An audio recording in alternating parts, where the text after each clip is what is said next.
Ay, igat! Hello there! Doon sa mga gustong magpakasal sa Schengen, lalo na if Schengen, visa yung kukunin nyo, gusto nyo yung mabilis. Yan naman usually yung gusto natin, no? Lalo na if sigurado na tayo kay Afam. Lalo na if miss na natin si Afam. Kumuha kayo ng visit visa, tapos doon na kayo sa or nila magpakasal. Okay? So, yung dapat nyong dalhin, make sure na may sinumar kayo na naka-apostle. Hindi din kayo magdala ng mga naka-apostle na school documents. To hindi po need na nakatapos, okay? Para lang magpakasal. Pwede magpakasal, pero if dito ka magpapaprocess ng residency sa Norway, kailangan na may degree ka. Pero ako wala akong degree, wala akong natapos, okay? Wala akong natapos, and I'm proud of it. Diskarte yung akin.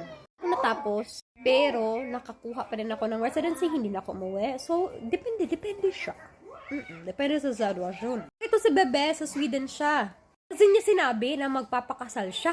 Dala siya ng sinumar, pero wala siyang idea na need pala i-apostol. So, check na lang sila doon. Nag-intay ng ilang weeks para kita if pwede naman pa din magpakasal kahit sa huwes. And pwede pala.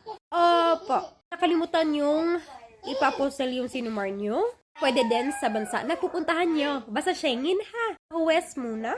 Gap yung sinumar niya na hindi naka-red ribbon, hindi naka-apostel, tapos passport, yung dalawa lang yung hinangi. Okay? Basta make sure na papacheck nyo yung papeles nyo at tatanggapin. May mga paraan naman talaga actually na pwede kayo makalusot. Basta dapat na andyan na kayo and before 90 days, maaasikaso nyo yan. Huwag nyong antayin na mag-expire yung visa nyo.